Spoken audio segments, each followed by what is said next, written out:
আসসালামু আলাইকুম সবাইকে। সবাইকে অনেক, অনেক স্বাগতম জানাচ্ছি ক্লাস 8 সাজেশন মাস্টার ক্লাসে। সো এই ক্লাসে তোমাদের বিজ্ঞান বইয়ের প্রত্যেকটা অধ্যায়ের যা কিছু পড়তে হবে সেইখান থেকে টপ যে এমসিকিউ গুলো অর্থাৎ যে এমসিকিউ গুলা পরীক্ষায় আসার সম্ভাবনা অনেক বেশি। যেমন একটা অধ্যায়ে প্রায় ৩০টা ৩১টা এই টাইপের এমসিকিউ দেওয়া আছে এবং এই প্রত্যেকটা এমসিকিউ তোমাদের জন্য গুরুত্বপূর্ণ। এছাড়াও বেশ কিছু সিকিউ দেয়া আছে। আচ্ছা, আরও বেশি এমসিকিউ আছে, প্রায় ৩৮টা এমসিকিউ আছে প্রথম অধ্যায় থেকেই। এছাড়াও কিছু সিকিউ আছে প্রায় প্রথম অধ্যায়ে আছে ২টা, আচ্ছা ১টা বা ২টা এভাবে সিকিউগুলো আছে, সাজানো আছে। এছাড়াও আরও কি কি পড়তে হবে এই অধ্যায় থেকে আমি তো বেশিরভাগই দিয়েছি টপ যে গুরুত্বপূর্ণ টপিকগুলা। এছাড়াও আমি তোমাদেরকে যেটা প্রোভাইড করব সেটা হচ্ছে যে তোমাদের জন্য অলরেডি লিখে রাখছি কোন অধ্যায়ে কোন টপিকগুলো তোমার জন্য আসলে গুরুত্বপূর্ণ। তো প্রত্যেকটা অধ্যায়ের শুরুতে আমি এইখান থেকে দেখাই দিব যে কোন অধ্যায়টা মানে প্রথম অধ্যায় থেকে কোন কোন টপিকগুলো তুমি আসলে পরীক্ষার জন্য পড়বা, বার্ষিক পরীক্ষা বা তুমি যেই পরীক্ষায় বলো ক্লাস 8-এর। তো এই পুরা ক্লাসের মাধ্যমে তুমি কিন্তু একটা সুন্দর সাজেশন পেয়ে যাবা তোমার বিজ্ঞানের জন্য, বিজ্ঞান সাবজেক্টটার জন্য। তো এইখানে ফার্স্টেই আমি যদি পিডিএফটাতে আসি, পিডিএফে আসলে শুধুমাত্র যে প্রশ্নগুলা দিয়েছি বিষয়টা এমন না, বা শুধুমাত্র সৃজনশীল দিয়েছি বিষয়টা এমন না। সেই সৃজনশীলটা কিভাবে উত্তর করতে হবে অর্থাৎ অ্যান্সার সহ দিয়েছি। এমসিকিউগুলোও উত্তর সহ দিয়েছি। তুমি জাস্ট যে কাজটা করতে পারো, এই ভিডিওর কমেন্টে যাবা, কমেন্টে গিয়ে এই পিডিএফটা তুমি জাস্ট ডাউনলোড করে ফেলো এবং ডাউনলোড করলে সেইখান থেকে কিন্তু তুমি হচ্ছে ডাউনলোড করার পর সেটা যদি প্রিন্ট করে নাও, প্রিন্ট করে তুমি কিন্তু নিজে নিজেই পিডিএফটা পড়তে পারবা এবং যেই টপিকগুলো আমি পড়তে বলবো অর্থাৎ সাজেশন আকারে যে টপিকগুলো আমি তোমাকে দিব সেই টপিকগুলো কিন্তু তোমার আবার ভালো করে আহ, সেটা হচ্ছে খাতায় বা এই পিডিএফ এর কোনো একটা ফাঁকে তুমি হচ্ছে নোট করে নিতে পারো। ঠিক আছে, তাহলে দেখো ভাইয়া প্রথম অধ্যায়টা কি প্রাণী জগতের শ্রেণীবিন্যাস। যেহেতু অ্যান্সার দেয়া আছে আমি হচ্ছে নতুন করে আর পড়ায় দিব না, দু একটা এমসিকিউ দেখো কি টাইপের এমসিকিউ হতে পারে। যেমন এখান থেকে যে প্রশ্নগুলো হয়েছে ম্যাক্সিমাম প্রশ্নটা হয়েছে ওই যে এই পর্বে এখানে অনেকগুলো পর্ব আছে না, এই পর্বগুলোর যে বৈশিষ্ট্যগুলো আছে উদাহরণগুলো আছে সেখান থেকে কিন্তু কোশ্চেন করেছে। যেমন তোমাকে বলেছে কোন প্রাণীর দেহে হিমোসিল থাকে। তো হিমোসিল মানে কি? হিমোসিল মানে হচ্ছে তোমার বুঝতে হবে নামের মধ্যে আছে হিম, এই হিম কথাটার অর্থ হচ্ছে রক্ত। বা দেখো এগুলো হচ্ছে বায়োলজি, তো সো বায়োলজির বেশ কিছু পড়া তোমার একটু বুঝতে হবে। যেমন নামের শুরুতে আছে হিম, হিম কথাটার অর্থ হচ্ছে রক্ত। সিল মানে হচ্ছে গহ্বর, গহ্বর মানে কি ভাইয়া? ফাঁকা জায়গা। ধরে নাও যে একটা ফাঁকা জায়গা যেখানে রক্ত থাকে সেটা হচ্ছে হিমোসিল। ক্লিয়ার বিষয়টা? এমন একটা ফাঁকা জায়গা যেখানে রক্ত থাকে সেটা হচ্ছে হিমোসিল। এখন এই হিমোসিল কোন প্রাণীতে থাকে? এটা থাকে হচ্ছে নর্মালি আর্থ্রোপোডা পর্বের যে প্রাণীরা আছে অর্থাৎ পতঙ্গ যারা, যেমন ঘাসফড়িং, তেলাপোকা, মশা, এই টাইপের কথা চিন্তা করতে পারো তুমি। ঠিক আছে, তো এই পতঙ্গগুলার দেহে কি থাকে? একটা গহ্বর থাকে, একটা ফাঁকা জায়গা থাকে যার মধ্যে আসলে রক্তটা থাকে। তাহলে কোন প্রাণী দেহে হিমোসিল থাকে?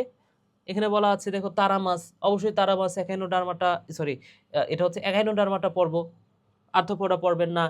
জোক, এটাও আর্থ্রোপোডা পর্বের না, এটা হচ্ছে অ্যানেলিডা। কেঁচো, এটাও হচ্ছে অ্যানেলিডা। ঠিক আছে, তাহলে প্রজাপতি যেটা, প্রজাপতি, তেলাপোকা, ঘাসফড়িং, যা কিছুই বলুক পতঙ্গ হইলে সেটা হচ্ছে আর্থ্রোপোডা পর্বের প্রাণী এবং তাদেরই হিমোসিল থাকে। তাহলে দেখো এইভাবে প্রত্যেকটা প্রশ্নই হয়েছে। দেখো যেমন এখানে বলেছে কোন পর্বের প্রাণীদের রেচনাঙ্গ, তার মানে কি এই যে পর্বগুলোর বৈশিষ্ট্যগুলো যদি জানা থাকে তোমার এই অধ্যায় থেকে 100% তুমি এমসিকিউ অ্যান্সার করতে পারবা। ঠিক আছে, তাহলে কোন পর্বের প্রাণীদের রেচনাঙ্গের নাম হচ্ছে নেফ্রিডিয়া।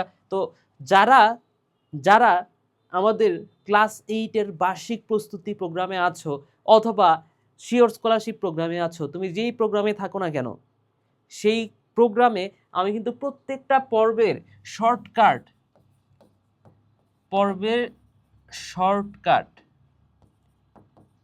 কিন্তু শিখিয়েছে। যেমন এখানে এখানে এই যে নেফ্রিডিয়া কোথায় পাওয়া যায় আমি এইভাবে পড়েছি। অ্যানেলিডা পর্বের যে বৈশিষ্ট্যগুলা সেটা হচ্ছে এভাবে পড়িয়েছি তোমাদেরকে। অনিল অনিল পড়শি বদ্ধ ট্রেনে অর্থাৎ অ্যানেলিডা পর্বের কি কি আছে? মানে হচ্ছে প্যারাপোডিয়া, সি মানে হচ্ছে সিটি, বদ্ধ মানে বদ্ধ রক্ত সংবহনতন্ত্র, ট্র মানে হচ্ছে ট্রোকোফোর লার্ভা, এবং নে মানে হচ্ছে নেফ্রিডিয়া। এই যে নেফ্রিডিয়া, তাহলে নেফ্রিডিয়া কোন পর্বের? অ্যানেলিডা পর্বের। সিম্পল, তাই না? তো এই পর্বের এখানে যতগুলো পর্ব আছে সবগুলা পর্বের কিন্তু খুব সুন্দর সুন্দর ট্রিক্স, ছন্দ, এভাবে কিন্তু খুব সুন্দরভাবে এই অধ্যায়টা সাজিয়ে দিয়েছি। তো চাইলে শুধুমাত্র এটা তুমি প্রিন্ট করে পড়তে পারো, অথবা তুমি চাইলে তুমি যারা হচ্ছে, তোমাদের তো প্রায় বার্ষিক পরীক্ষা শেষ, সব কিছুই শেষ, তাই না? সামনে বৃত্তি পরীক্ষা আছে, বৃত্তি পরীক্ষারও তো খুব সময় নাই। তো নতুন যারা আসলে আবারও ক্লাস 8-এ উঠবা, তোমরা যদি ভিডিওটা দেখে থাকো, হালকেনস্টাইনের যে কোনো ক্লাস 8-এর কোর্স কিন্তু তুমি তোমার কাছে রাখতে পারো, ঠিক আছে? তোমার জন্য অনেক বেনিফিশিয়াল হবে। ওকে, আচ্ছা, তাহলে এইভাবে তুমি হচ্ছে এখানে যতগুলো এমসিকিউ আছে সব কিন্তু সেম টপিকগুলা থেকেই আসছে। একই যে বিষয়গুলা, এই টপিকগুলা তুমি অবশ্যই এমসিকিউগুলা এখানে সলভ করবা। এছাড়া প্রশ্ন কিভাবে হচ্ছে দেখো, প্রশ্ন তোমাকে বলতেছে এখানে 2টা পর্ব দেওয়া আছে, এবং পর্ব 1 পর্ব 2 এর মধ্যে পার্থক্য লিখতে বলছে, বা পার্থক্য সূচক বৈশিষ্ট্যগুলা লিখতে বলছে। অর্থাৎ এখানেও ঠিক সেম পর্বগুলার বৈশিষ্ট্য যদি তোমার জানা থাকে, তুমি কিন্তু ইজিলি অ্যান্সার করতে পারবা, ঠিক আছে? আচ্ছা, এরপরে দেখো এই যে এখানে পর্ব 1-এর স্বভাব বাসস্থান এগুলো দেখাইতে বলছে, ভালো কথা। তাহলে পর্ব 1 মানে কি? পরিফেরা। পর্ব 2 মানে হচ্ছে নিডারিয়া। সিম্পল। আচ্ছা, তাহলে এখানে অ্যান্সারটাও দেওয়া আছে, অ্যান্সারটা পড়বা। দেন এইখানে পরের প্রশ্নটা দেখো, এখানেও হচ্ছে বৃহত্তম পৃথিবীর প্রাণী জগতে বৃহত্তম পর্ব কোনটা? আর্থ্রোপোডা। তাহলে আর্থ্রোপোডা থেকে কিন্তু অনেক প্রশ্ন আসে, এটা একটু মাথায় রাখো, আর্থ্রোপোডা অনেক গুরুত্বপূর্ণ। এখানে বলছে প্লাকোয়েডাইস। প্লাকোয়েডাইস কার থাকে? ওই যে হাঙর মাছের, অর্থাৎ কন্ডিকথিস। আচ্ছা, এরপরে দেখো সাইক্লোয়েডাইস কার থাকে? সাইক্লোয়েডাইস থাকে হচ্ছে এই যে রুই মাছ, আমরা আমাদের আশেপাশে যে মাছগুলো থাকে অস্টিকথিস এদের, ঠিক আছে? তো এক্স পর্বের বৈশিষ্ট্য লিখো, জেড ওয়াই পর্বের পার্থক্য লিখো। তাহলে এই যে একটা প্রথম প্রশ্নে দিচ্ছে বৈশিষ্ট্য লিখো, পরের প্রশ্ন দিচ্ছে পার্থক্য লিখো। 2টা পর্ব দেওয়া আছে, প্রথম পর্বটার বৈশিষ্ট্য লিখো, পরের 2টা পর্বের পার্থক্য লিখো। এভাবে প্রশ্নগুলো করবে। তো তোমার এই প্রথম অধ্যায় থেকে অবশ্যই পর্বের বৈশিষ্ট্যগুলা মাথায় রাখতে হবে, ঠিক আছে ভাইয়া? আচ্ছা, গুরুত্বপূর্ণ টপিক কোনগুলা? প্রথম অধ্যায় থেকে যে কথাটা বলেছি, যে সকল পর্বের বৈশিষ্ট্যগুলা তোমার জানতে হবে। একাইনোডার্মাটা অস্টিকথিস, ঠিক আছে? এগুলোর মধ্যে তুলনা, হ্যাঁ, বা মানে মেন কথা হচ্ছে একাইনোডার্মাটা অস্টিকথিস বাদ দাও, তুলনা, ঠিক আছে? সেটা তুলনা হতে পারে তোমার আর্থ্রোপোডার সাথে অ্যানেলিডা, সেটা হতে পারে প্লাটিহেলমিনথিসের মিন্থিসের সাথে নেমাটোডা। সো এই তুলনাটা তোমার জরুরি, ঠিক আছে? আর্থ্রোপোডা, এই যে আর্থ্রোপোডা অ্যানেলিডার মধ্যে তুলনা, অর্থাৎ তুলনা। তাহলে এইখানে সকল পর্বের বৈশিষ্ট্য পড়বা, তুলনা পড়বা, তাইলে তুমি সৃজনশীল প্রশ্ন কমন পাবা এখান থেকে। ওকে, দ্বিতীয় অধ্যায় থেকে কি কি গুরুত্বপূর্ণ সেটা ফার্স্টে দেখে নিই। দ্বিতীয় অধ্যায় থেকে গুরুত্বপূর্ণ হচ্ছে মাইটোসিসের সকল ধাপসমূহ। এই ধাপ পড়লে কিন্তু তোমার এই অধ্যায় কাভার, ঠিক আছে? মিওসিস প্রক্রিয়াটা একটু ব্যাখ্যা করবা, ব্যাখ্যা করে একটু পড়বা। মিওসিস প্রক্রিয়া খুব বেশি তোমাদের বইয়ে লেখা নাই, যা লেখা আছে 2-1টা কথা একটু ভালো করে মাথায় রাখবা। পিতামাতার বৈশিষ্ট্য সঞ্চারের দেহে সঞ্চারণ কিভাবে হয় সেটা, বংশগতি নির্ধারণের ক্রোমোজোম কিভাবে বংশগতিটা নির্ধারণ করে এই বিষয়টা, এবং মায়োসিসের গুরুত্ব। যাই হোক, তাহলে আসো দ্বিতীয় অধ্যায়, জীবের বৃদ্ধি এবং বংশগতি। সো এখান থেকে যে এমসিকিউ গুলা, সেগুলো হচ্ছে মাইটোসিসের ধাপ পড়লে কিন্তু অনেকগুলা অ্যান্সার তুমি ইজিলি করতে পারবা, ঠিক আছে? যে মানব দেহের জনন কোষে যে ক্রোমোজোম থেকে প্রশ্ন হচ্ছে, হ্যাঁ, এই যে এটা হচ্ছে মাইটোসিস থেকে কোশ্চিন হয়েছে, ডিএনএ থেকে কোশ্চিন হচ্ছে। ডিএনএ কোথায় থাকে না? ডিএনএ কোথায় থাকে না? টিএমভিতে, ঠিক আছে? টিএমভিতে থাকে আরএনএ। ওকে, মায়োসিস থেকে কোশ্চিন হয়েছে, এই যে উপরে দেখলাম মায়োসিস থেকে কোশ্চিন হয়েছে, ঠিক আছে? এখানে একটা মাইটোসিস আর একটা হচ্ছে মায়োসিস। তাহলে সৃজনশীল কি টাইপের আসতেছে সেটা যদি একটু দেখি আমরা। সৃজনশীল আসতেছে, দেখো তোমাকে বলছে যে বংশগতির জনককে, হ্যাঁ? তো খ নাম্বার প্রশ্নগুলা তো তোমার ক নাম্বার প্রশ্নগুলা কি এমসিকিউ যখন পড়তেছো তখন ক নাম্বার প্রশ্নটাও হয়ে যাচ্ছে। এমসিকিউ এর জন্য যখন মেন বইটা রিডিং দিবা, দেখবা যে ক নাম্বার হয়ে যাচ্ছে। আচ্ছা, এরপরে দেখো এখান থেকে কি প্রশ্ন আসছে, প্রাণীর বংশ বিস্তারে উল্লিখিত প্রক্রিয়াটির গুরুত্ব। তাহলে এখানে মাইটোসিস কোষ বিভাজনের অ্যানাফেজ ধাপটা দেখানো হয়েছে, তাহলে এই মাইটোসিস কোষ বিভাজনের গুরুত্ব বলছে, গুরুত্ব কি সেটা লিখবা। চিত্রে উল্লেখিত এক্স এর মধ্যে অবস্থিত প্রধান উপাদানের অংশসমূহ জীবে কি ভূমিকা রাখে, ঠিক আছে? তাহলে এক্স এর মধ্যে অবস্থিত, এই যে এক্স মানে কি? ক্রোমোজোম। এই যে কথাটা আমি একটু আগে সাজেস্ট করলাম যে ক্রোমোজোমের ভূমিকাটা তোমার জানতে হবে, ঠিক আছে? সো ক্রোমোজোমের ভূমিকা থেকে প্রশ্ন আসে। এখন কিভাবে তুমি লিখবা, কি লিখবা সেটা কিন্তু অ্যান্সার কিন্তু দেয়া আছে। তো আমি এগুলো নিয়ে আর পড়তেছি না, পড়লে সময় নষ্ট হবে, ক্লাসটা বোরিং হয়ে যাবে। আমি জাস্ট দেখাচ্ছি কোথা থেকে প্রশ্ন হচ্ছে। তাহলে এইখানে যে চিত্রটা তুমি দেখতে পাচ্ছ, এটা কি বলতো? এটা হচ্ছে 2n, জনন মাতৃকোষ। এটা 2n থেকে যখন মায়োসিস হবে তখন কি 2n থেকে n হয়ে যাবে, হ্যাপ্লয়েড হয়ে যাবে। ডিপ্লয়েড থেকে হ্যাপ্লয়েড হয়। কেন হয়, কেন হয়, এগুলো হচ্ছে অন্য একটা ভিডিওতে আলোচনা হবে, ঠিক আছে?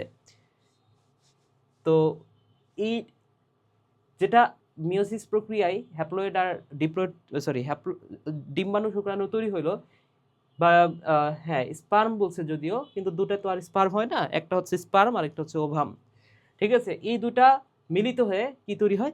জাইগোট হয়। আচ্ছা, তাহলে জাইগোট হইলে এখন প্রশ্নটা কি বলছে? চিত্রে প্রদর্শিত পদ্ধতিটির ব্যাখ্যা করো। তাহলে এখানে কি মিওসিস পদ্ধতির, তাহলে মিওসিস সম্পর্কে বলছে।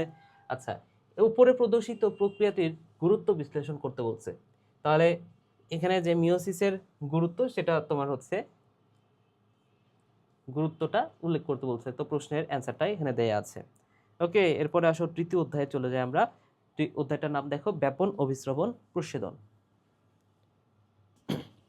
তো এই অধ্যায়ে যে টপিকগুলো গুরুত্বপূর্ণ সেটা হচ্ছে অভিস্রবণ প্রক্রিয়া। অভিস্রবণ প্রক্রিয়া পুরোটা তোমার বুঝতে হবে। অভিস্রবণ প্রক্রিয়ার গুরুত্ব কি, প্রচ্ছেদন প্রক্রিয়া, ব্যাপন প্রক্রিয়া এবং প্রচ্ছেদন অভিস্রবণের মধ্যে পার্থক্য, ঠিক আছে? তো এই অধ্যায়টা হচ্ছে ব্যাপন, অভিস্রবণ আর প্রচ্ছেদন। তো এই তিনটা টপিক সম্পর্কে তোমার ধারণা থাকলে তুমি আসলে এই অধ্যায় থেকে সহজে অ্যান্সার করতে পারবা, ঠিক আছে? তাহলে দেখো প্রশ্নটা কি টাইপের হচ্ছে সেটা যদি দেখো, যেমন নিচের কোনটি উদ্ভিদের জন্য অত্যাবশ্যকীয় কাজ? শ্বসন, ঠিক আছে? এরপরে দেখো মূলরোমের প্রাচীর কি? ভেদ্য, অভেদ্য, অর্ধভেদ্য? সো এই টাইপের প্রশ্নগুলো এখানে দেয়া আছে। দেখো এই টাইপের প্রশ্নগুলো হচ্ছে যে ভেদ্য পর্দা কোনটা, অভিস্রবণের জন্য ভেদ্য, অভেদ্য এই পর্দাগুলো লাগে, ঠিক আছে? কোনটা অভেদ্য পর্দা, কোনটা ভেদ্য পর্দা। হ্যাঁ, এছাড়াও প্রচ্ছেদন নিয়ে আলোচনা করা আছে। সো প্রচ্ছেদনকে কি বলা হয়? নেসেসারি ইভিল বলা হয়। আচ্ছা, তো এই টাইপের প্রশ্নগুলো থেকে কিন্তু এই অধ্যায়ে প্রশ্ন হবে। আচ্ছা, দেন সৃজনশীলের দিকে যদি আসো, সৃজনশীলে এখান থেকে যে প্রশ্নগুলো করছে দেখো, রানা এক গ্লাস পরিষ্কার পানিতে কিছু পরিমাণ তুতের গ্লাস ফেলে দিল।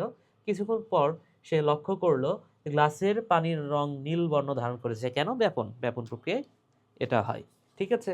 তাহলে এখানে ওই কথাটা ব্যাপন সম্পর্কে বলবে যে গ্লাসের রং পরিবর্তনের কারণ কি, গ্লাসের পানিতে সংঘটিত প্রক্রিয়াটির গুরুত্ব সম্পর্কে তোমার যুক্তি দাও। তো এই টাইপের কথাগুলা এখানে বলছে। পরের প্রশ্নটাও দেখো কি বলছে, কোথা থেকে প্রশ্ন করছে। এই যে এটাও ব্যাপন সহ বলছে, ব্যাপন সম্পর্কেও বলছে, আবার হচ্ছে এই যে সোলাগুলা ফুলে উঠতেছে কেন, অভিস্রবণ সম্পর্কেও বলছে। ওকে, তাহলে এই যে ব্যাপন আর অভিস্রবণ নিয়ে এখানে প্রশ্ন আছে, ঠিক আছে? এর পরের অধ্যায়টা চতুর্থ অধ্যায়, উদ্ভিদের বংশবৃদ্ধি। তো উদ্ভিদের বংশবৃদ্ধিতে আদর্শ ফুলের যে বিভিন্ন অংশ গঠন, ঠিক আছে? এখান থেকে ফুলের যে চিত্রটা আঁকাইতে হয়। নিষিক্তকরণ প্রক্রিয়া, কোটি কোটি % গুরুত্বপূর্ণ প্রশ্ন এটা। এই নিষিক্তকরণ প্রক্রিয়া নিয়ে আমি একটা আলাদাই ভিডিও দিয়ে দিব, ঠিক আছে? সো ওইখান থেকে তুমি হচ্ছে নিষিক্তকরণ প্রক্রিয়াটা দেখতে পারো আর কি, কারণ নিষিক্তকরণ প্রক্রিয়াটা অনেকেরই বুঝতে অসুবিধা হয়। আমি চেষ্টা করব যে খুব সহজে বুঝিয়ে দেওয়ার জন্য। এরপরে বীজের অঙ্কুরোদ্গম, এটাও অনেকে সমস্যা আছে, অনেকে বলতেছো। তো সমস্যা থাকলেও কিছু করার নেই, এগুলো পরীক্ষা যেহেতু আসতেছে তোমার পারতে হবে এগুলো। গর্ভাশয়ে ডিম্বাণু তৈরির প্রক্রিয়া, পরাগায়নে বাহকের ভূমিকা এবং পরাগরেণু গর্ভাশয়ের গুরুত্ব। তো এই জায়গাগুলো সম্পর্কে তোমার একটু ধারণা রাখতে হবে। যেমন এই যে এই ডিম্বকের চিত্র, এগুলো দিয়ে তোমাকে আহ, বলতে পারে যে এই যে ডিম্বকের মধ্যে এটা কি কোষ, সহকারী কোষ, তারপরে এইখানে হচ্ছে উপরে প্রতিপাদ কোষ, নিচে ডিম্বাণু আছে, সরি এটা তো গৌণ নিউক্লিয়াস, ঠিক আছে? এই আহ, ডিম্বাণুর দুই পাশে আছে সহকারী কোষ। তাহলে এই প্রশ্নগুলো তোমাকে করবে আর কি। হ্যাঁ, এরপরে দেখো একটি আদর্শ ফুলের কয়টা অংশ আছে? আদর্শ ফুল নিয়ে প্রশ্ন করছে, এই যে আদর্শ ফুলের একটা চিত্র দিয়ে প্রশ্ন করছে। হ্যাঁ, এই যে বিভিন্ন রকম মূল, কাণ্ড নিয়ে প্রশ্ন করছে, ঠিক আছে? তো এখানে প্রশ্নগুলো দেয়া আছে, প্রশ্নগুলা একটু পড়বা তুমি, ঠিক আছে? ডাউনলোড করলে তো এগুলো সবই পাবা। এই যে দেখো আদর্শ ফুল দিয়ে প্রশ্ন করছে এবং বলছে যে নিষিক্ত নিষিক্ত নিষিক্তকরণের পর এস এর রূপান্তরিত অংশের চিত্র সহ বর্ণনা দিতে বলছে। সো এই বর্ণগুলা তোমার দিতে হবে, বর্ণনাগুলা দিতে হবে আর কি। ঠিক আছে, যে এই প্রসেসটা, এটা নিয়ে তো আমি আলাদা একটা ভিডিওই দিব বললাম। যদি না বুঝে থাকো, বুঝলে তো ভালো, না বুঝে থাকলে সেই ভিডিওটা তোমার দেখতে হবে, 2-1 দিনের মধ্যে দিব। ঠিক আছে, আচ্ছা। দেন এখান থেকে আর কি প্রশ্ন করতেছে, এখান থেকে প্রশ্ন করতেছে, দেখো মিতু ব্যবহারিক ক্লাসে একটি ফুল নিয়ে গেল। শিক্ষক ফুলটি ব্যবচ্ছেদ করে বিভিন্ন অংশ দেখালেন। পরাগরেণু দেখিয়ে শিক্ষক বললেন এর মধ্যে পরাগায়ন সংঘটিত হয়। তিনি আরো বললেন পরাগায়নের ফুলে যে পরিবর্তন হয় তাকে বলা হচ্ছে অভিযোজন। আচ্ছা, তাহলে শিক্ষকের উল্লেখিত প্রথম কথাটির গুরুত্ব, তাহলে শিক্ষক বলছে যে পরাগায়ন সংঘটিত হয়। তো পরাগায়নের গুরুত্ব আসলে কি? পরাগায়ন যদি না হইতো, পরাগায়ন না হইলে দেখা যাচ্ছে ফুল থেকে আর ফল সৃষ্টি হতো না, ফল সৃষ্টি না হইলে ফলের মধ্যে আর বীজ থাকতো না, আর বীজ যদি না থাকে, তাহলে বীজ না থাকলে আমরা গাছ পাবো, নতুন গাছ পাবো কোথায় বলো তো? বীজ থেকে তো একটা গাছ হয়, তাই না? তাহলে এই কথাগুলো তোমার উল্লেখ করতে হবে সুন্দর করে। তাহলে উদ্দীপকের আলোকে বিভিন্ন প্রকার পরাগীয় ফুলের অভিযোজনের প্রকারভেদ আলোচনা করতে বলছে। ঠিক আছে, তাহলে এই যে বিভিন্ন প্রকার পরাগী ফুল আছে, যেমন হচ্ছে এই যে বায়ু পরাগী ফুল, পতঙ্গ পরাগী ফুল, পানি পরাগী ফুল। ঠিক আছে, কিছু ফুল আছে যেগুলো হচ্ছে মানুষ নিয়ে যায়, যেমন কি বলা যায়, ধরে নাও পতঙ্গ পরাগী ফুল। পতঙ্গ পরাগী ফুল মানে কি? একটা পতঙ্গ কোনো একটা ফুলের রেণু অন্য একটা ফুলে নিয়ে নিয়ে যাবে। ঠিক আছে, এখন কথা হচ্ছে কেন একটা পতঙ্গ সেই ফুলে যাবে? ফুলের নিশ্চয়ই কিছু বৈশিষ্ট্য থাকতে হবে। সো ফুলের বৈশিষ্ট্য কি হতে পারে? ফুলের বৈশিষ্ট্য হতে পারে যে ফুলে মধুগ্রন্থি আছে, এই কারণে পতঙ্গ আকৃষ্ট হচ্ছে। ঠিক আছে, ফুল আকর্ষণীয়, রঙিন, দেখতে সুন্দর, এই কারণগুলোর কারণে তো আসলে পতঙ্গগুলা আকৃষ্ট হয়, রাইট? তো এই কথাগুলো তোমার মাথায় রাখতে হবে। ঠিক আছে, এবং এগুলাই তোমার অ্যান্সারে উল্লেখ করতে হবে, তাহলে তোমাকে পুরো নাম্বারটা দেওয়া হবে। এরপরে দেখো পঞ্চম অধ্যায় সমন্বয় ও নিঃসরণ। এখানে আসলে কি আছে? হরমোন, বিভিন্ন হরমোনের নাম আছে। এই হরমোনের নামগুলো যদি তোমার জানা থাকে, এই অধ্যায় থেকে ইজিলি প্রশ্ন তুমি অ্যান্সার করতে পারবা। তাহলে দেখো পঞ্চম অধ্যায় থেকে কি প্রশ্ন আসে? নিউরনের গঠন চিত্র অঙ্কন করতে বলে। প্রতিবর্ত চক্রের ক্রিয়া কৌশল, প্রতিবর্ত এটারও চিত্র আছে। সো চিত্রটা আমি হচ্ছে চিত্রের জন্য একটা আলাদা ক্লাসই নিয়েছি ভাইয়া। তুমি ইউটিউবে গিয়ে চিত্রের ক্লাস হালকেনস্টাইন লিখে সার্চ দিলে, বা হালকেনস্টাইন ইনফিনিটি স্কুল লিখে সার্চ দিয়ে যদি ওই চ্যানেলের ভেতরে যাও, একটু নিচে গেলেই কিন্তু সেখানে চিত্রের ক্লাস আছে। ঠিক আছে, তো সেটা দেখে নিতে পারো। মানবদেহে যে বৃক্কের গুরুত্ব, রেচনতন্ত্র, স্নায়ুকোষের গুরুত্ব, বৃক্কের কার্যপ্রণালী, রেচনতন্ত্রের কাজ, এই টপিকগুলো যদি ভালো করে পড়ো, এগুলা থেকে ইনশাল্লাহ তুমি হচ্ছে কমন পাবা। ওকে, তাহলে এখানে শোনো, এমসিকিউ এর না কোনো সিলেবাস থাকে না, মানে এমসিকিউ এর না কোনো সাজেশন হয় না। এমসিকিউ এর জন্য যে কাজটা করতে হবে সেটা হচ্ছে পুরো বইটা রিডিং পড়তে হয়। এমসিকিউ ঠিকঠাক মতো পারার জন্য পুরো বইটা তোমার রিডিং পড়া থাকতে হবে, বুঝছো? সো এমসিকিউ এর না কোনো হচ্ছে এই টাইপের, কিন্তু আমি যেগুলো দিচ্ছি, যেই টপিকগুলো লিখে দিচ্ছি, এগুলো হচ্ছে সৃজনশীলের জন্য, ওই জায়গাগুলো থেকে সৃজনশীল হবে। আচ্ছা, তাহলে দেখো এখান থেকে এই যে নিউরন থেকে প্রশ্ন হচ্ছে, নিউরন থেকে প্রশ্ন হচ্ছে, এছাড়াও এই যে হ্যাঁ নিউরন থেকে এখানে যত প্রশ্ন হচ্ছে নিউরন থেকে, এবং হরমোনের কথা যেটা বললাম, hormone, gibberellin hormone, florigen hormone. ঠিক আছে, এই যে রেচনতন্ত্র থেকে প্রশ্ন হচ্ছে, বৃক্ক, হ্যাঁ এই যে ছাঁকনির মতো কাজ করতেছে বৃক্ক, গুরু মস্তিষ্কের কাজ কি, লঘু মস্তিষ্কের কাজ কি। আচ্ছা, এই গুরু মস্তিষ্ক, লঘু মস্তিষ্ক, এটা নিয়েও অনেকের ঝামেলা আছে, তো দেখি এটা নিয়েও ভিডিও বানানোর চেষ্টা করব। হ্যাঁ, তো সমস্যাটা হচ্ছে যে তোমাদের হাতে সময় কম, যারা যারা হচ্ছে বৃত্তি পরীক্ষা দিবা, তোমাদের হাতে ম্যাক্সিমাম আর 7 দিন সময় আছে। তো এর মধ্যে এত কম সময়ের মধ্যে আসলে অনেক কিছু সম্ভব হয় না। আচ্ছা, এরপরে ষষ্ঠ অধ্যায়ে যদি যাই, ষষ্ঠ অধ্যায়ে কি পড়বা তুমি? নিউটনের সংখ্যা নির্ণয়। ঠিক আছে, দেন NaCl এর গঠন প্রক্রিয়া, দৈনন্দিন জীবনে আইসোটোপের ব্যবহার পড়বা, মৌলের ভর সংখ্যা নির্ণয়, MgS এর গঠন, তারপরে হাইড্রোজেনের আইসোটোপ সমূহ, LiF2 এর গঠন, LCl3 এর গঠন। এখানে যেগুলো দিলাম এগুলো পরীক্ষায় আসার মতো। আচ্ছা, এখান থেকে তো সৃজনশীলগুলা কি পড়বা সেটা তো বলা হলো না, যাই হোক, সৃজনশীল কি পড়বা?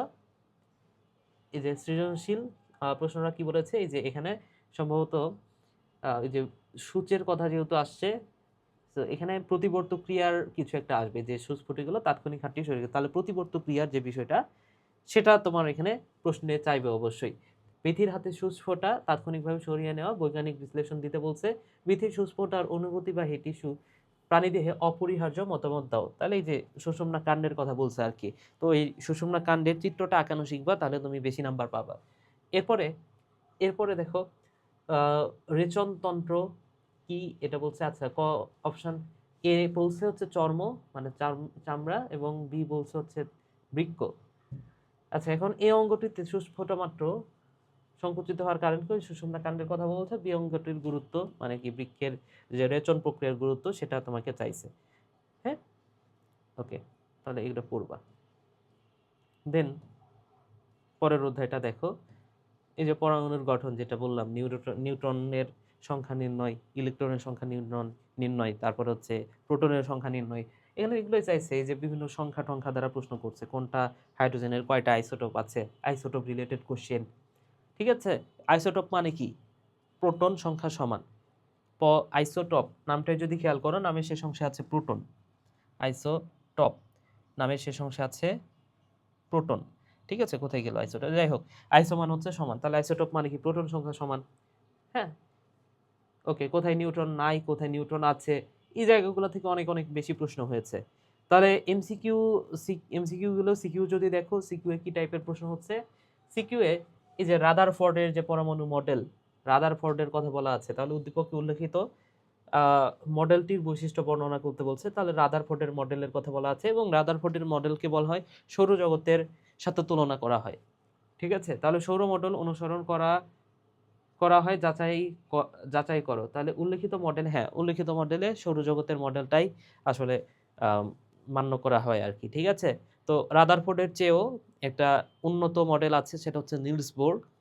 1913 সালে এই মডেলটা দিয়েছিলেন, এবং সেটা নিয়ে প্রশ্ন করে নাই।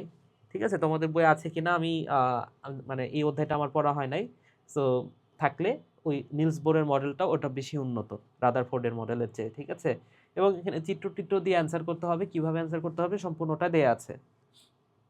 2 নম্বর প্রশ্ন কি বলেছে? এবিসি তিনটি মৌল যাদের প্রোটন সংখ্যা হচ্ছে এত এত এত। ঠিক আছে, তাহলে কি তোমার হচ্ছে এখানে পর্যায় সারণীতে মৌলগুলো সম্পর্কে জানতে হবে, কার প্রোটন সংখ্যা কত, এই জিনিসগুলো তোমার জানতে হবে, তাছাড়া এগুলো অ্যান্সার করতে পারবে না। তাহলে উদ্দীপকে ইলেকট্রন বিন্যাসের চিত্র এঁকে দেখাইতে বলছে। সো চিত্র তোমার হচ্ছে ইলেকট্রন বিন্যাস নিশ্চয়ই অর্ণব ভাইয়া তোমাদের ক্লাসে খুব সুন্দর করে বোঝানোর কথা। ঠিক আছে, কিভাবে ইলেকট্রন বিন্যাস করতে হয়, 1:2 2:2 fp6 3:2, এভাবে তোমার হচ্ছে ইলেকট্রন বিন্যাসটা দেখাইতে হবে। ওকে, আচ্ছা, এখানে মনে হয় চিত্র দিয়ে দেখাইছে, তোমার হচ্ছে ওইভাবে সূত্র টুট্র দিয়ে দেখায় নাই। যাই হোক, যেভাবে তোমার অর্ণব ভাইয়া শিখিয়েছে ক্লাসে সেইভাবে তোমার করতে হবে। আর এখানে তো গুরুত্বপূর্ণ সাজেশনটা দেয়া আছে কি টাইপের প্রশ্ন হচ্ছে। উল্লিখিত মৌলগুলো দিয়ে কোনো যৌগ গঠন করা যায় কিনা যাচাই করো। আচ্ছা, তাহলে এই যে এখানে মৌলগুলা দিয়ে যে যৌগটা গঠন করা যায়, যেমন বিসি, হ্যাঁ, কোনো একটা যৌগ গঠন করার জন্য, আয়নিক যৌগ গঠন করার জন্য কি লাগে বলো তো? একটা পজিটিভ লাগে, একটা নেগেটিভ লাগে, তাই না? তাহলে বি পজিটিভ, সি হচ্ছে নেগেটিভ। এই কারণে কোন মৌলটা গঠন করা যাবে? বিসি। তাহলে বি আর সি দ্বারা মৌল গঠন করা যাবে। আচ্ছা, এরপরে দেখো সপ্তম অধ্যায় থেকে কি কি গুরুত্বপূর্ণ। সপ্তম অধ্যায়ের গুরুত্বপূর্ণ জিনিস হচ্ছে লিপ্টে ওজন বৃদ্ধি হ্রাসের হিসাব, চাঁদে গেলে ওজনের পরিবর্তন, লিপ্টে বা মহাশূন্যে ওজনহীনতার ব্যাখ্যা। হ্যাঁ, তারপরে যে W=mg দিয়ে ওজন নির্ণয়, দুটি বস্তুর মধ্যে আকর্ষণ বল, এই জিনিসগুলো তোমার পরীক্ষা আসতে পারে। ঠিক আছে, তাহলে এখান থেকে এমসিকিউ কি হচ্ছে, যে ওজন রিলেটেড, ভর রিলেটেড যে প্রশ্নগুলো আছে এমসিকিউ সেখান থেকে হচ্ছে, যেমন এই যে বস্তুর ভর দেওয়া আছে, ওজন নির্ণয় করতে বলছে এমজি দ্বারা। ঠিক আছে, খুবই সিম্পল, এটা জাস্ট ক্যালকুলেটরে 9.8 গুণ করে দিলে হয়ে যায়। ওকে, তাহলে এই যে চাঁদ এবং পৃথিবীর মধ্যাকর্ষণ জনিত ত্বরণের অনুপাত কত? 6:1। আচ্ছা, এরপরে দেখো প্রশ্নটা কি করেছে। প্রশ্ন বলেছে যে একজন ব্যক্তির ওজন এবং ওজন অনুভব করা এক কথা নয়। পৃথিবীতে কোনো ব্যক্তির ওপর পৃথিবীর আকর্ষণ বল থাকবে, কিন্তু তিনি সে ওজন অনুভব করবেন কেবলমাত্র তখনই যখন তার ওজনের সমান বা বিপরীতমুখী কোনো প্রতিক্রিয়া বল তার উপর প্রযুক্ত হবে। অর্থাৎ যেটা বোঝাচ্ছে, দেখো আমি পৃথিবীতে দাঁড়ায় আছি, বা আমি যে ফ্লোরের উপর দাঁড়ায় আছি, তাহলে আমি ফ্লোরকে যতটা প্রেসার দিচ্ছি, ফ্লোরও কিন্তু ঠিক ততটাই আমাকে উপরের দিকে টেনে ধরছে, মানে উপরের দিকে আমাকে প্রেসার দিচ্ছে। ঠিক আছে, সো এর কারণে আমি ওজনটা অনুভব করতেছি। কিন্তু আমি যদি ফ্লোরের উপর প্রেশার না দিতাম তাহলে কিন্তু আমি ওজন অনুভব করতে পারতাম না। তো এই কথাটাই বলছে। তাহলে এখান থেকে প্রশ্ন করছে যে ব্যক্তির উপর পৃথিবীর আকর্ষণ বল কাজ করছে এবং ব্যক্তিটির ভর যদি 40 কেজি হয় তার ওজন কত হবে, এই টাইপের প্রশ্নগুলা তোমার অ্যান্সার করতে হবে। এগুলো অর্ণব ভাইয়া তোমাকে খুব সুন্দর মতো অবশ্যই ক্লাসে ব্যাখ্যা করছে। আচ্ছা, দেন অষ্টম অধ্যায় রাসায়নিক বিক্রিয়া, তোমাদের সবার প্রিয় আশিক ভাইয়া এই অধ্যায়টা নিয়ে আলোচনা করেছে। তো এখান থেকে গুরুত্বপূর্ণ টপিকগুলো আমি বলে দিই জাস্ট। গুরুত্বপূর্ণ টপিক হচ্ছে রাসায়নিক বিক্রিয়ার সমতাকরণ, NaCl এর তড়িৎ বিশ্লেষণ, প্রশমন বিক্রিয়া এবং প্রতিস্থাপন বিক্রিয়া, শুষ্ক কোষের গঠন, সংযোজন ও বিয়োজন বিক্রিয়ার তুলনা, কার্বন ডাই অক্সাইড চুনের পানিতে চালনা, সংযোজন বিক্রিয়া ক্রিয়া কৌশল। তাহলে এই টপিকগুলো তোমার জন্য গুরুত্বপূর্ণ, ঠিক আছে। তাহলে এখানে নর্মালি তোমার হচ্ছে সমতাকরণ শিখতে হবে, ঠিক আছে। সমতাকরণ অনেক প্র্যাকটিসের একটা বিষয়। অনেক স্টুডেন্ট আছে অনেক বড় বড় ক্লাসেও উঠে যায় কিন্তু সমতাকরণ বুঝতেই পারে না। তো এটা কখন তুমি শিখতে পারবা, যখন তুমি হচ্ছে তোমার বইয়ের যতগুলা বিক্রিয়া আছে সবগুলা বিক্রিয়া লিখার পরে নিজে নিজে একটু প্র্যাকটিস করবা যে সমতা কিভাবে হচ্ছে। দেন তুমি জাস্ট বিক্রিয়াটা লিখে সংখ্যাটা লিখবে না, তারপরে সংখ্যাটা ট্রাই করার পরে তারপরে আবার বইয়ের সাথে মিলাবা যে সংখ্যাটা মিললো কিনা তুমি যেটা লিখছো সেটা। ওকে, তাহলে এইখানে যে প্রশ্নগুলো করছে যে এখানে কোন বিক্রিয়াটা, এই বিক্রিয়াটা কোন ধরনের, এই যে দুইটা যুক্ত হয়েছে তাই সংযোজন বিক্রিয়া, মনে কি ধরনের রাসায়নিক কোন ধরনের শক্তি সঞ্চিত থাকে, রাসায়নিক শক্তি সঞ্চিত থাকে, ঠিক আছে। এইখানে বলছে যে NH4Cl এটাকে তাপ দিলে NH3 হচ্ছে, আর বাকি থাকে কি একটা H বাকি আছে, Cl বাকি আছে, তাহলে এখানে কি তৈরি হবে, HCl তৈরি হবে, তাই না। এখন এই বিক্রিয়াটি অ্যাসিডটি ব্যবহৃত হয়, অ্যাসিডটি যৌগটির নাম কি? আচ্ছা, যৌগটার নাম কি? এখানে তো অপশনগুলা ভুল দেওয়া আছে। যাই হোক, যৌগটার নাম কি? Hydrochloric acid, simple. আচ্ছা, ঠিক আছে। তাহলে পানির অণুর সংকেত কি? দেখো, সিম্পল প্রশ্ন। H2O, পানির অণুর সংকেত হচ্ছে H2O। এগুলো অনেক সিম্পল, আমার কাছে মনে হচ্ছে অনেক সিম্পল, কিন্তু তোমার কাছে কঠিন লাগবে সিম্পল। এটাও সিম্পল কেন? কারণ তুমি নতুন পড়তেছো হয়তো এই জিনিসগুলা, ঠিক আছে। তুমি যত ক্লাস উপরে উঠবা তোমার আগের ক্লাসের পড়াগুলো তোমার কাছে সহজ লাগবে এবং নতুন যে ক্লাসটাতে উঠছো সেই পড়াটা তোমার কাছে কঠিন লাগবে। এটা হচ্ছে প্রকৃতির নিয়ম। আচ্ছা, দেন সৃজনশীল প্রশ্ন দেখো কি বলেছে। অর্ক বাবার সাথে বেড়াতে গেলেই খেলনা গাড়ি কেনে, এগুলো ব্যাটারি ছাড়া চলেই না, কয়েকদিন ব্যবহার না করলে ব্যাটারি নষ্ট হয়ে খেলনাটায় অকেজো হয়ে যায়, ঠিক আছে। তাহলে এই যে ব্যাটারি নিয়ে যে আলোচনাটা, সেই আলোচনা করা আছে। আচ্ছা, খেলনা গাড়ির মতো টর্চ লাইট জ্বালানোর সময় বস্তুটিতে কি ধরনের শক্তির রূপান্তর ঘটে বিশ্লেষণ করো। তাহলে এখানে অ্যান্সারগুলো দেওয়া আছে। এটা হচ্ছে, তাহলে প্রশ্নটা দুই টাইপের হতে পারে। একটা হচ্ছে তোমাকে রাসায়নিক বিক্রিয়াগুলো দ্বারা প্রশ্ন করতে পারে, আবার তোমাকে হচ্ছে এই যে এরকম একটা উদ্দীপক দ্বারা প্রশ্নটা করতে পারে। যেভাবে করুক, মানে এই দুই টাইপের প্রশ্ন এই অধ্যায় থেকে করতেছে আর কি, ঠিক আছে। এই দুইটা প্রশ্ন ভালো করে পড়বা। আচ্ছা, তারপরে আমরা যদি অষ্টম অধ্যায়ের পরে নবম অধ্যায়ে যাই, নবম অধ্যায় হচ্ছে বর্তনী ও জলবিদ্যুৎ। সো এইখানকার গুরুত্বপূর্ণ টপিকগুলো কি কি সেটা যদি দেখো, এখানে গুরুত্বপূর্ণ টপিক হচ্ছে এই যে ভি সমান আইআর, ভোল্ট নির্ণয়ের যে সূত্র, ঠিক আছে। তড়িৎ বিভব নির্ণয়ের যে তড়িৎ বিভব পার্থক্য যেটা, ঠিক আছে। তো এই সূত্র দ্বারা যে ম্যাথগুলো আছে সেগুলো তোমার জানতে হবে। ফিউজের ব্যবহার কি, বাসায় সমান্তরাল কেন ব্যবহৃত হয়, বিদ্যুতের অপচয় রোধে করণীয় কি, শ্রেণী বর্তনীর গঠন, সমান্তরাল বর্তনীর গঠন, এই জিনিসগুলো তোমার জানতে হবে, ঠিক আছে। তাহলে দেখো, এটাও তোমার অর্ণব ভাইয়া পড়িয়েছে নিশ্চয়ই, তাই না। সো এখানে হচ্ছে বিভব পার্থক্যের যে বিষয়গুলো, যে বিভব পার্থক্য, রোধ ইজ ইকুয়াল টু কি, বিভব পার্থক্য বাই প্রবাহ মাত্রা, এই জিনিসগুলা তোমার প্রশ্ন করতেছে, ঠিক আছে। এই যে 120 ভোল্টের বিদ্যুৎ সরবরাহ অবস্থায় কোনো পরিবাহের মধ্যে দিয়ে 3 অ্যাম্পিয়ার বিদ্যুৎ প্রবাহিত করলে তারের রোধ কত, ঠিক আছে। ওকে, দেন প্রশ্ন কিভাবে করতেছে, প্রশ্ন হচ্ছে বিভিন্ন ধরনের চিত্র দেওয়া আছে এবং এই চিত্রগুলার প্রতীকের নাম লিখতে বলতেছে, প্রতীকের প্রয়োজনীয়তা লিখতে বলতেছে, হ্যাঁ, প্রতীকগুলা দিয়ে একটা বর্তনী তৈরি করে দেখাইতে বলতে পারে। আচ্ছা, তো এই টাইপের প্রশ্ন হচ্ছে। আবার এই যে এখানে সমান্তরাল একটা বর্তনী দেখানো হয়েছে, ঠিক আছে। এখানে হচ্ছে এই যে বিদ্যুতের এসি বিদ্যুতের যে প্রবাহটা, সেরকম একটা প্রবাহ দেখানো হয়েছে। তাহলে এই টাইপের চিত্র দ্বারা কিন্তু তোমাকে প্রশ্ন করতে পারে। আচ্ছা, দেন দশম অধ্যায়ে আসো। দশম অধ্যায়ে হচ্ছে অম্ল, ক্ষারক, লবণ। দশম অধ্যায় হচ্ছে অম্ল, ক্ষার, লবণ। তাহলে এখান থেকে তোমার প্রশমন বিক্রিয়া শনাক্তকরণ, ব্যাখ্যা, ক্ষারের বৈশিষ্ট্য, অম্ল অর্থাৎ HCl এর বৈশিষ্ট্য, অম্লের ব্যবহার ও গুরুত্ব, প্রশমন বিক্রিয়ার সাহায্যে লবণ এবং পানি উৎপাদন, এই টপিকগুলো তোমার জন্য গুরুত্বপূর্ণ। সো এই টপিকগুলো থেকে তোমার আসলে কি কি পড়তে হবে এটা তোমার আশিক ভাইয়া, তোমাদের সবার প্রিয় আশিক ভাইয়া শিখিয়েছে তোমাদেরকে, রাইট? ওকে, সো অম্ল, ক্ষার, লবণ। এখান থেকে লবণ আসলে কিভাবে তৈরি হয় বলো তো? অ্যাসিড আর ক্ষার যদি যোগ করো তাহলে কি লবণ আর পানি তৈরি হয়, তাই না? এবং লবণের পিএইচ কত? 7, সরি 7 না, এটা হচ্ছে কম বেশি হইতে পারে আর কি, তীব্র অ্যাসিড, তীব্র ক্ষার এগুলোর উপর নির্ভর করে আর কি। আচ্ছা, এরপরে আচ্ছা এখানে আর কি টাইপের প্রশ্ন আছে? চুনের পানির সংকেত, বিভিন্ন সংকেত চাইছে, ঠিক আছে? কোনটি প্রতিস্থাপনীয়? হাইড্রোজেন আছে। আচ্ছা, জৈব অ্যাসিড কোনটা? এই টাইপের প্রশ্নগুলো। জৈব অ্যাসিড কি? COOH থাকবে শেষে। আচ্ছা, এরপরে দেখো প্রশ্নটা কি টাইপের হচ্ছে? ফারা তৈলাক্ত খাবার খেতে পছন্দ করে, ইদানিং তার পেটে প্রায় ব্যথা হয়, ডাক্তারের কাছে গেলে ডাক্তার জানালেন তার অ্যাসিডিটি হয়েছে। কেন অ্যাসিডিটি হয় বলো তো? আমাদের পেটের মধ্যে একটা অ্যাসিড আছে যার নাম হচ্ছে HCl, হাইড্রোক্লোরিক অ্যাসিড।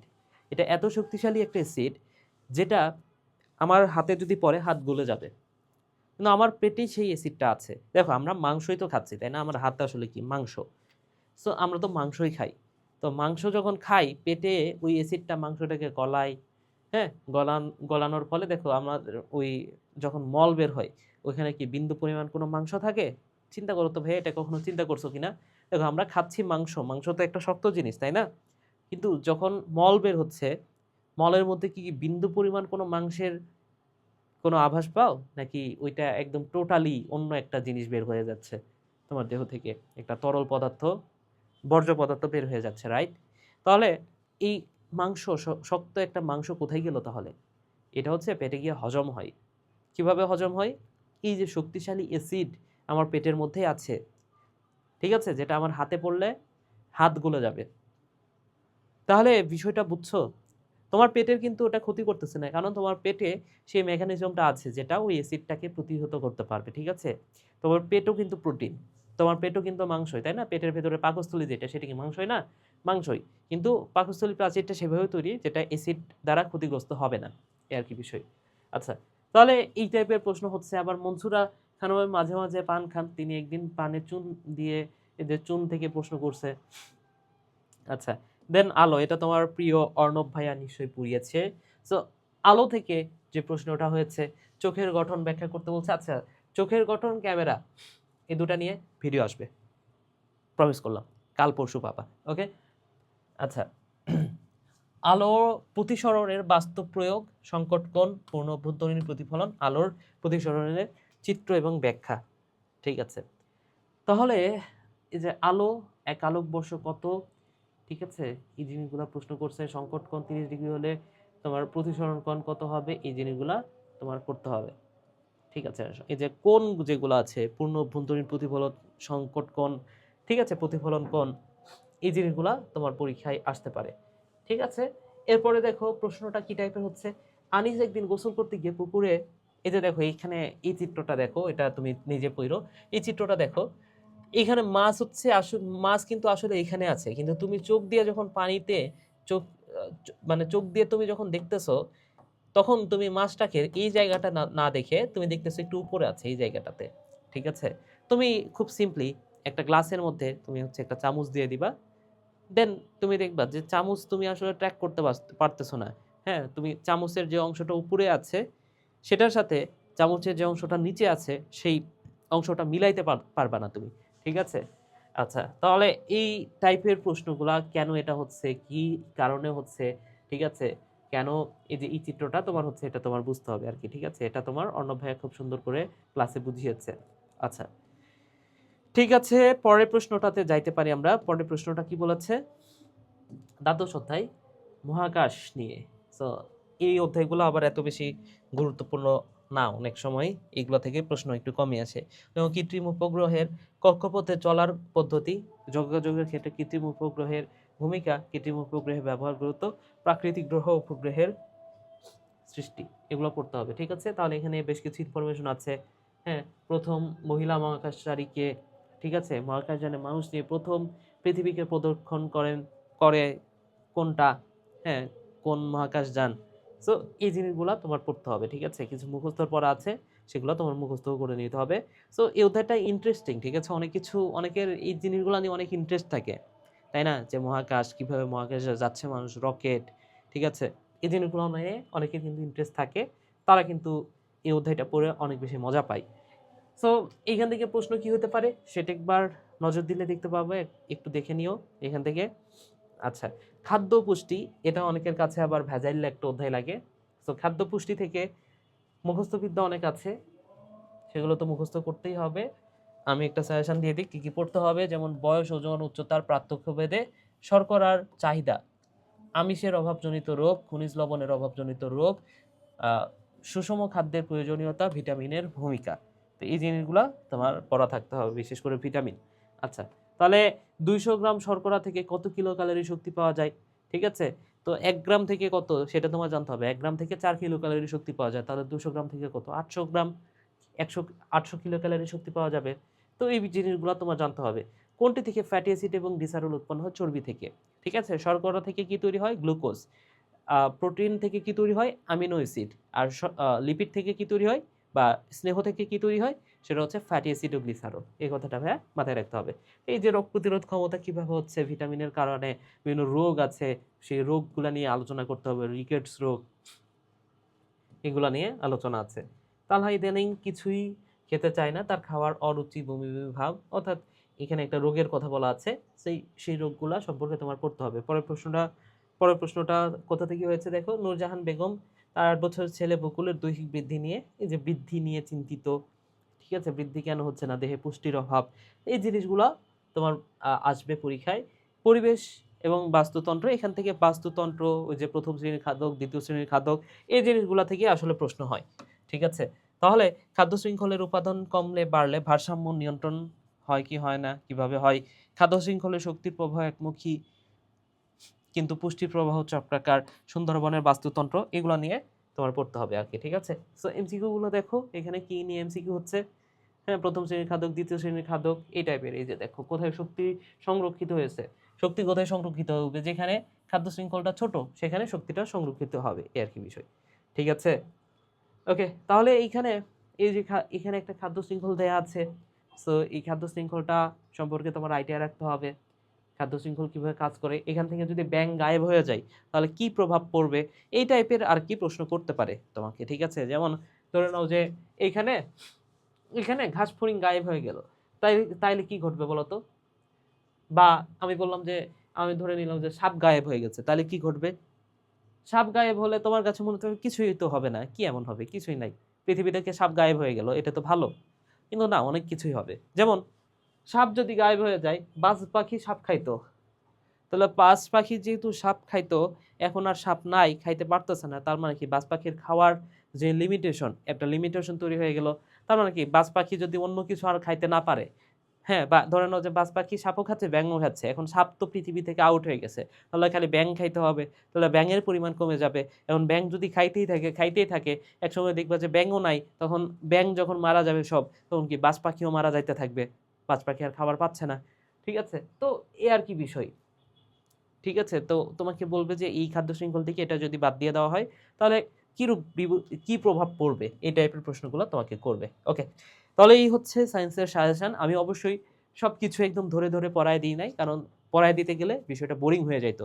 যে জিনিসটা অ্যান্সার দেয়া আছে এবং তুমি নিজেই পড়তে পারবা, সে জিনিসটা আমি তোমাকে জাস্ট ধরায় দিলাম, এতটুকু দেখাই দিলাম যে কোন টপিকগুলো থেকে কোশ্চিন হচ্ছে, সেই টপিকগুলো। তুমি জাস্ট এখন কাজ কি তোমার ভাইয়া, তোমার কাজ হচ্ছে ডেসক্রিপশন বক্সে যাও অথবা কমেন্টে যাও, গিয়ে সেখানে এই লিঙ্কটা দেওয়া থাকবে, যেখান থেকে তুমি সরাসরি এই পিডিএফটা ডাউনলোড করতে পারবা।